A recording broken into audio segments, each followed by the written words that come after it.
February 3rd, 1945. The air tastes of ash. Smoke drifts through broken windows. A woman sits in darkness, knees drawn to her chest. Somewhere beyond the walls, engines rumble closer. She does not know if rescue is coming, or another kind of end. They thought liberation meant freedom. They didn't know freedom had to be learned again. In the meantime, Manila keeps burning. Not metaphorically, not poetically. The city burns with deliberate, methodical fury. Japanese naval forces, commanded by Rear Admiral Sanji Iwabuchi, have decided that if they cannot hold the Pearl of the Orient, no one will have it intact. Street by street, building by building, they lay waste to what was once called the most beautiful city in Asia. The date is February 3rd, 1945.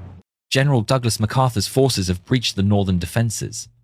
The 1st Cavalry Division races through the suburbs. Tank treads churn through rubble.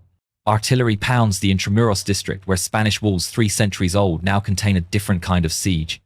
But this is not a story about generals, or strategy, or the tactical brilliance of urban warfare. This is about what happens after the guns stop. Inside Santo Tomas Internment Camp, 3,700 souls wait in the dark.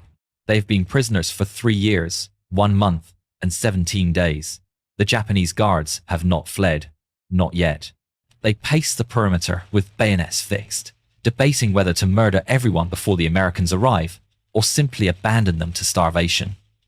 Among the prisoners, nurses, teachers, missionaries, children who no longer remember what milk tastes like, women who have survived on 160 calories per day. Their bodies have consumed themselves. Muscles have withered. Menstruation has ceased. Some have gone blind from vitamin deficiency. Others have lost their teeth. Hair falls out in clumps and collects in corners like autumn leaves. The camp smells of disease, of unwashed bodies pressed too close together, of latrines that overflow during monsoon rains, of rice cooked in water that carries dysentery and typhoid. The guards know this. They do not care. They have orders. Keep the prisoners alive. Barely. Just enough to be useful as hostages if the Americans breach the city. In the hospital wing, a woman named Margaret Nash lies on a bamboo mat. She weighs 78 pounds. Before the war, she weighed 130. She was a Red Cross nurse from Ohio, 32 years old. Brown hair she kept pinned up even as it began to fall out in clumps. She came to Manila in 1938 because she wanted to see the world. She saw it. She saw how quickly civilization can be stripped away. How hunger makes you dream of food more vividly than love. How shame becomes a constant companion when you are forced to squat over an open latrine while guards watch and laugh. How the body betrays you. How it eats itself from the inside out. Muscles first, then organs. Until you are nothing but skin stretched over bones that ache with every breath. She has not spoken in 4 days. There is nothing left to say. Words require energy. Energy requires food. Food does not come. Outside, the artillery grows louder. Shells impact the northern wall. Concrete dust fills the air. The Japanese commander inside the camp receives a radio message. It crackles through static. The words are unclear, but the tone is final. He orders his men to withdraw. At 1900 hours, the guards simply walk away. No announcement. No fanfare. They drop their rifles at the gate and vanish into the burning city. Some prisoners think it is a trick, a test. They wait for the guards to return with bayonets drawn and fury in their eyes. For 10 minutes, no one moves. Then someone begins to cry. Then another. Then 3,000 voices rise in a sound that is not quite celebration. Not yet. It is something raw. The sound of disbelief, trying to become hope. The sound of people who have forgotten what hope feels like, trying desperately to remember. The M4 Sherman tanks arrive at 2100 hours. They crash through the front gate because no one has opened it. The noise is apocalyptic, steel grinding against iron, the roar of engines that have been running for 18 hours straight. The 1st Cavalry Division has driven 100 miles in 2 days to reach this camp. They have bypassed Japanese strongpoints, ignored orders to wait for infantry support. They know what is inside these walls. They know every hour matters. The hatch opens, On the lead tank, a young man pulls himself up. Sergeant Peter Donnelly, 23 years old. From Brooklyn, he expects to find survivors. He expects gratitude, perhaps weakness. The briefings mention malnutrition, disease, the need for medical supplies, and careful handling. He is not prepared for what he sees. Faces appear in the darkness. Not human faces, not anymore. Skulls wrapped in translucent skin. Eyes, too large for their sockets. Mouths open, but soundless. They emerge from the buildings like ghosts, shuffling forward on legs that can barely support weight. Some crawl, some lean against walls. Some simply sit and stare at the tanks as if unsure whether they are real or another fever dream. Donnelly will later write in a letter home, "I have seen dead men walking. I have seen what 3 years of captivity does to the body. But what shook me was not their bodies, it was their eyes. They looked at us like we might disappear, like we were the ghosts. Like any moment, we would fade, and they would wake up back in the barracks with another day of hunger stretching ahead. The medics rush forward. They carry stretchers, blankets, cans of condensed milk, packets of glucose. They have been briefed. They know not to give solid food immediately. Starvation victims cannot digest it. Their stomachs will rupture. Their hearts will fail. Refeeding syndrome can kill as efficiently as bullets. But no briefing can prepare them for the touch.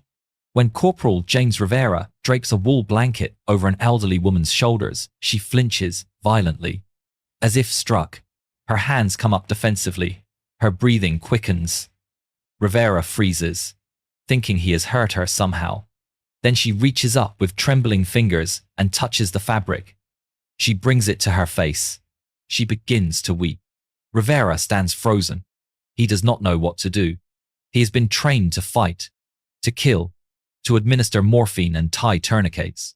He can field strip an M1 Garand in 30 seconds. He can call in artillery coordinates under fire. No one taught him how to hold a woman who has forgotten what kindness feels like. So he does the only thing he can think of. He kneels down beside her and he waits. Around him, similar scenes unfold. Soldiers who have fought through jungles and crossed rivers under fire now stand helpless before suffering they cannot shoot their way through. Some cry, others turn away, unable to process what they are seeing. A few vomit, not from weakness, from fury, from the rage of knowing this happened while the world looked away. Margaret Nash is carried out on a stretcher. She weighs 78 pounds. Her hair has fallen out in patches, revealing scalp covered in sores. Her gums bleed when she breathes. She has bed sores on her hips and shoulder blades where bone presses through skin. Her feet are swollen from beriberi. Her fingernails have turned brittle and yellow. When the medics lift her, they can feel every rib, every vertebra, the architecture of her skeleton, with nothing between it and the world. She does not look at the medics. She stares at the sky, at stars visible through the smoke, as if confirming they are still there, as if checking whether the universe continued while she was trapped in hell. The field hospital has been set up in the Bayview Hotel, 3 blocks away. It is not much. Cops on marble floors, hanging sheets for privacy. But it has medicine, plasma, sulfur drugs, and doctors who have not eaten human flesh to survive. Dr. Helen Grant is the first to examine her. Grant is a surgical nurse from Chicago, 38 years old. She has been with the invasion force since Leyte Gulf. She has seen combat wounds, shrapnel injuries, men with their intestines held in by field dressings. She has performed amputations in the back of moving trucks. She has held soldiers as they died calling for their mothers. But this is different. She won't look at me, Grant writes in her journal that night. I speak to her. I tell her she's safe. I tell her we're Americans. She nods, but she won't meet my eyes. As if eye contact is a luxury she can no longer afford. As if looking directly at another human being requires permission she does not have. Grant begins the examination. Blood pressure 60/40. Pulse 112. Temperature 95.3 degrees. Severe malnutrition. Probable dysentery. vitamin deficiency causing neurological damage, edema in the legs and feet, anemia so severe her blood is the color of rust. But the physical wounds are not what concern Grant most. It is the way Nash flinches when touched, the way her breath catches when a male orderly walks past, the way she grips the edge of the cot with white-knuckled intensity, as if expecting it to be yanked away, the way she will not eat unless given explicit permission, the way she apologizes for breathing too loudly. Grant has seen this before, in women pulled from bombed-out villages, in refugees who walked 300 miles to escape the Japanese advance, in girls found hiding in cellars, too terrified to come out even when rescue arrived. This is not starvation. This is terror that is soaked into the bone, terror that has become the baseline state of existence, terror so complete that safety feels like a trap. The stories emerge slowly, not in interviews, not in official debriefings. Those will come later, sanitized for military reports, carefully worded to avoid causing panic on the home front, edited to remove details too horrific for newspapers. No, the real stories emerge in whispers between cots at 3 in the morning, in the quiet moments when a nurse sits beside a patient who cannot sleep.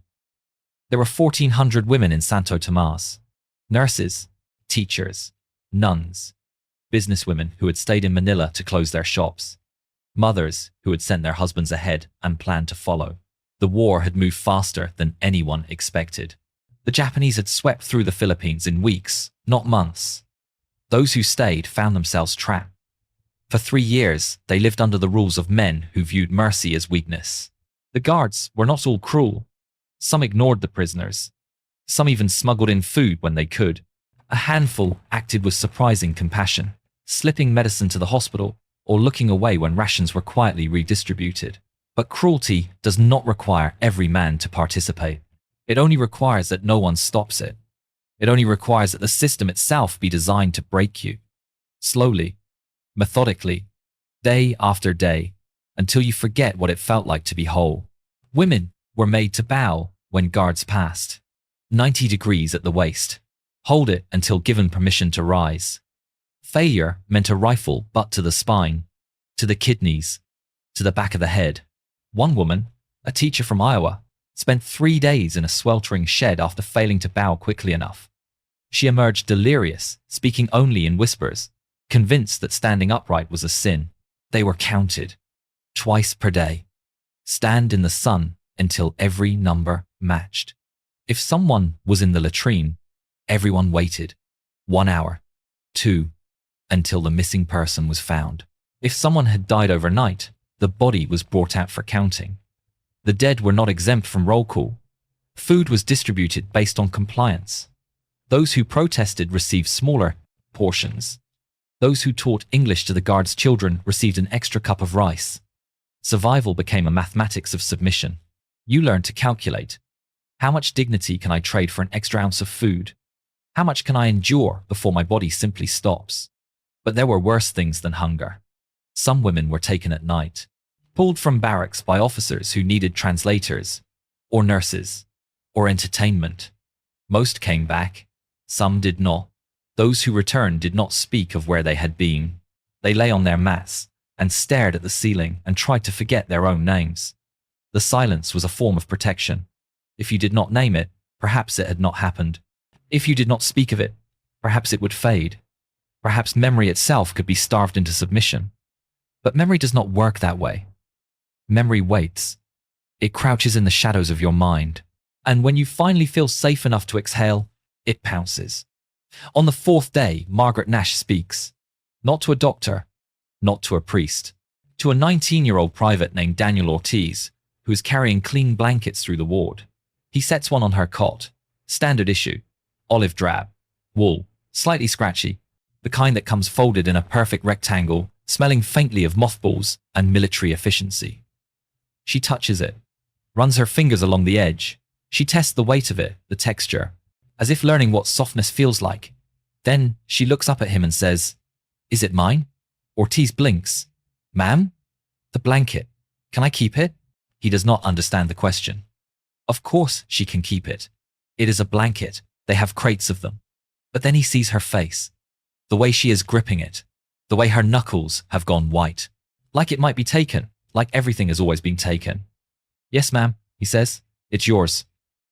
She nods, and then she begins to cry. Not quiet tears, not dignified grief. She sobs, deep, shuddering convulsions that shake her entire body. Her shoulders heave. Her breath comes in ragged gasps. She clutches the blanket to her chest like a child holding a doll. Ortiz steps back, alarmed, thinking he has done something wrong, thinking perhaps he has triggered some memory, some trauma. Nurse Grant rushes over. What happened? I just gave her a blanket. Grant looks at Nash, at the blanket clutched to her chest, at the tears streaming down her face. And she understands. For 3 years, nothing was hers. Every possession was subject to confiscation. Clothes, shoes, a hairbrush, a photograph of her mother. Guards conducted random inspections, took what they wanted. Razors, pencils, letters from home. You learned not to value anything because nothing could be kept. You learned not to own, not to possess, not to attach meaning to objects because objects were weapons used against you. A blanket is not just warmth. It is the first thing in 1,143 days that belongs to her alone. That cannot be taken. That is hers by right, rather than by sufferance. It is autonomy. It is dignity. It is proof that she exists as a person, rather than a number on a roll call sheet. Grant sits beside her, does not touch her, does not offer platitudes, simply sits. And after several minutes, Nash's breathing slows. The sobs subside. She wipes her face with the corner of the blanket. I'm sorry, she whispers. Don't be, Grant says. Don't ever be sorry for feeling what you feel. Nash nods. And for the first time in 4 days, she meets Grant's eyes. Recovery is not linear. The doctors know this. They have studied trauma, starvation, the psychological effects of prolonged captivity. But knowing is not the same as witnessing. Theory does not prepare you for the reality of a woman who cannot sleep without checking that the door is unlocked, who cannot eat without asking permission, who apologizes for occupying space. Some women recover quickly. They eat. They gain weight. They ask about transport back to the United States. They write letters home. They smile. They make plans. Within weeks, they are unrecognizable from the skeletal figures who stumbled out of Santo Tomas. Their bodies remember how to be alive. Their minds follow, tentatively, testing whether this safety is real. Others do not. They sit on their cots and stare. They do not read, do not speak unless spoken to. They eat when told, sleep when ordered. They have learned obedience so thoroughly that freedom feels like a test they might fail. Freedom requires decisions. Decisions require agency. Agency is a muscle that atrophies when not used. For 3 years, every decision was made for them. When to wake, when to eat, when to speak, when to be silent, when to live, when to die. The army sends psychiatrists, chaplains, social workers. They sit beside the women and ask gentle questions. How are you feeling? What do you need? Is there anyone we can contact for you? They take notes. They nod sympathetically. They prescribe rest and time and patience. Most women nod politely, say they are fine, thank the visitor, then return to silence.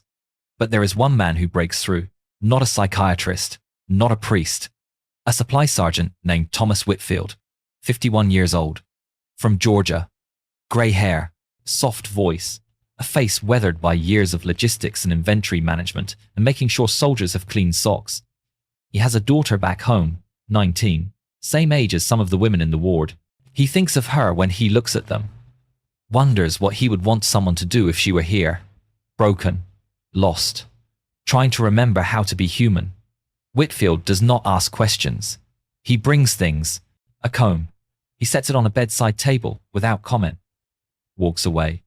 A bar of soap, real soap, not the lye cakes they used in the camp, soap that smells like lavender, like civilization, like the world before war. A small mirror. Nothing fancy, just a hand mirror with a wooden frame. The kind you might find in a drugstore. The kind that costs 50 cents and reflects your face without judgment. He does not make a show of it, does not wait for thanks. He simply leaves the items and moves on. His theory, never spoken aloud, is simple. These women have been asked to give, to comply, to perform gratitude for every scrap they received.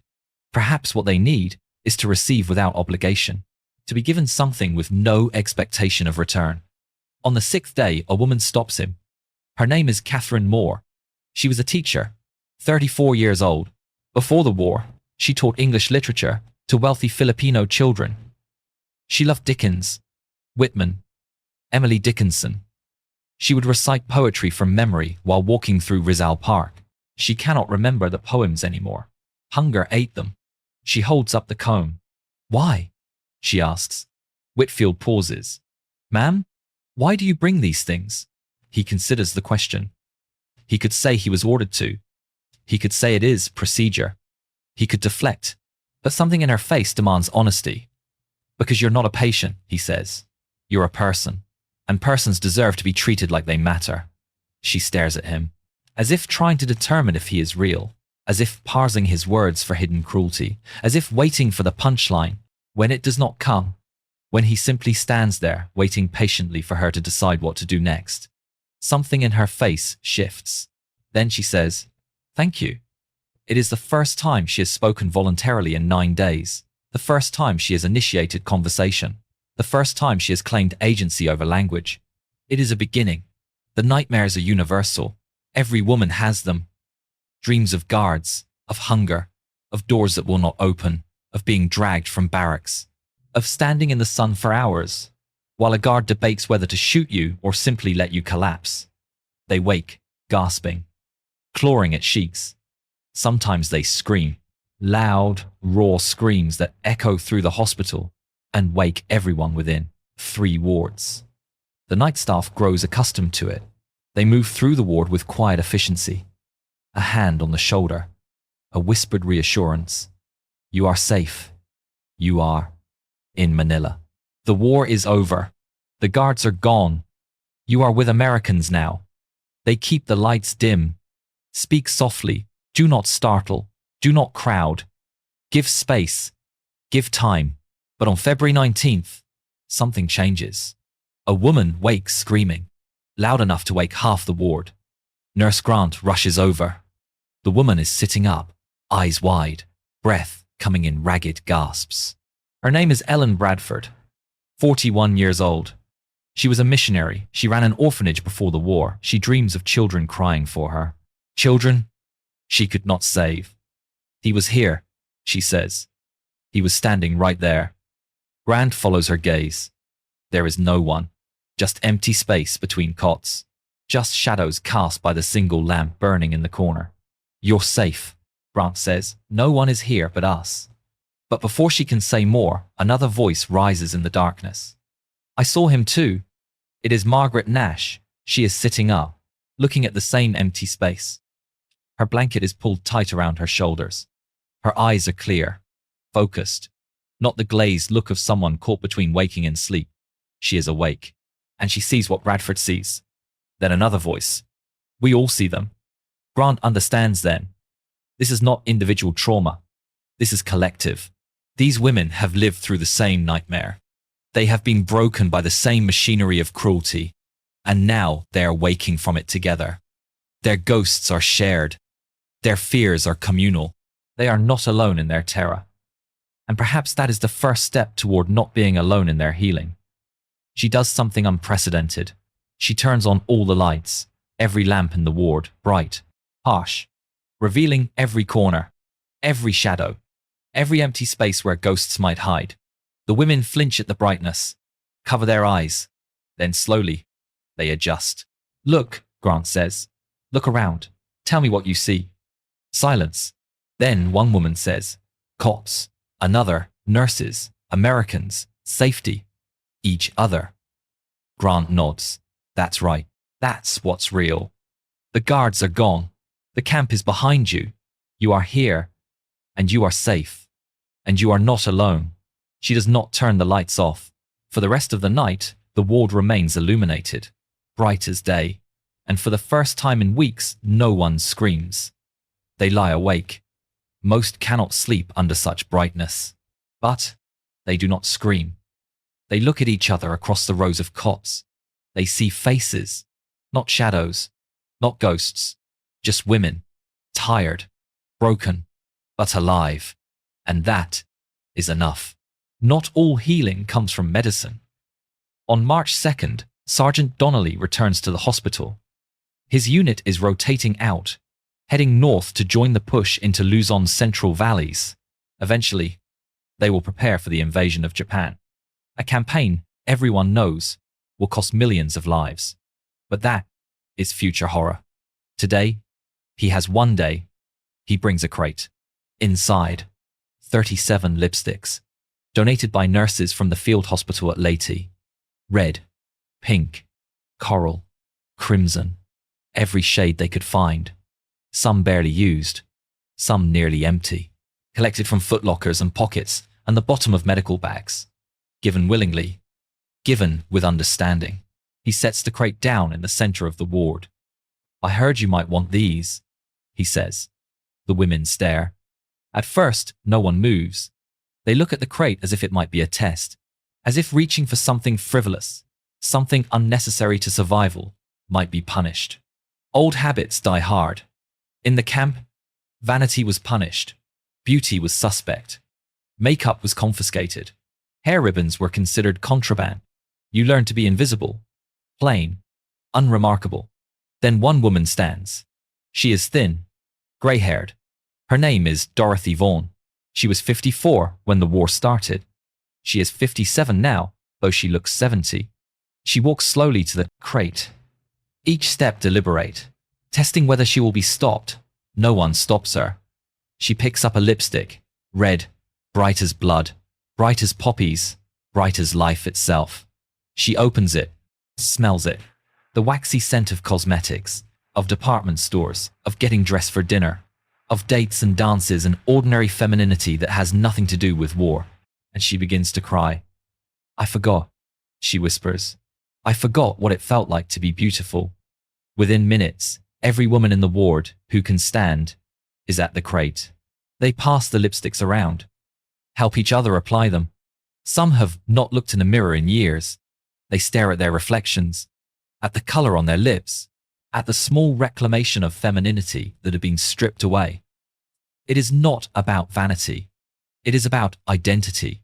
It is about reclaiming the right to be seen as something other than a victim, a number, a casualty statistic. One woman, a nurse named Patricia Collins, applies deep red lipstick with a shaking hand. She looks at herself in the mirror Whitfield provided. She smiles. It is the first time she has smiled in 3 years. The expression feels strange on her face, foreign, but she holds it, and it becomes real. Another woman, younger, perhaps 25, chooses pink, soft, innocent, the color of before. She dabs it on carefully, precisely, as if this small act of self-care is a declaration of war against everything that tried to destroy her. One woman kisses Donnelly on the cheek, leaves a perfect red imprint. He does not wipe it off. He wears it like a badge of honor for the rest of the day. His men tease him. He tells them to shut up, tells them they do not understand. They see the look on his face and believe him. Later, he will write home. "I thought I came here to fight a war, but today I learned that sometimes the greatest battle is helping someone remember who they were. And that kindness, real kindness, is not about grand gestures. It is about lipstick. It is about saying, you matter enough to be beautiful again." By April, most of the women have been evacuated. Transport ships carry them to Australia, then to California, then home, wherever home is. Some have homes to return to. Others do not. Some have families waiting. Others have received telegrams. Your husband died at Bataan. Your son was killed at Okinawa. Your parents passed during the war. You are alone now. But they go anyway, because staying means remaining in the place where the worst happened. And healing requires distance, requires new geography, requires landscapes that do not whisper of suffering. Margaret Nash is among the last to leave. She has gained 23 pounds. Her hair is growing back, patchy but present. She can walk without assistance. She can eat solid food. She has stopped asking permission to speak. Physically, she is healing. The body is remarkable that way. Given food, and rest and medicine. It remembers how to function. Cells regenerate, muscles rebuild, organs repair. But on her final day, she asks Nurse Grant a question. Do you think we'll ever be normal again? Grant pauses. She could lie, could offer easy comfort, could say, of course she will. Time heals all wounds. You'll forget. You'll move on. But she respects this woman too much for that. She respects what Nash has survived too much to cheapen it with platitudes. I don't know, she says, but I think you'll be whole. What's the difference? Grant considers. She has thought about this often in the past 2 months, watched women recover, and wondered what recovery even means in the aftermath of such violation. Normal means going back to who you were, she says.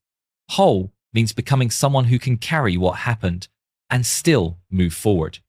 It means integrating your trauma into your identity without letting it define you. It means acknowledging the scars while refusing to be only scars. Nash nods slowly. I don't want to forget. You won't. But I don't want to be defined by it, either. Then, don't be. You get to decide what this means. No one else. Not the guards who tried to break you. Not the people back home who will want you to either talk about it constantly or never mention it at all. You decide. You survived. That means you get to write the next chapter. They sit in silence. Outside, the sound of trucks loading supplies. The city is rebuilding. Brick by brick. Street by street. The dead have been buried. The rubble is being cleared. Manila will never be what it was. Too much is burnt. Too many have died. But it will be something. It will persist. And that is its own kind of victory. Finally, Nash stands. She folds her blanket, the one Private Ortiz gave her. The first thing that was hers. She's carried it everywhere for 2 months. Slept with it every night. Held it during nightmares. It has been security, safety, proof that she could own something without fear. She sets it on the cot. I don't need this anymore, she says. Grant looks at her. Are you sure? Nash smiles.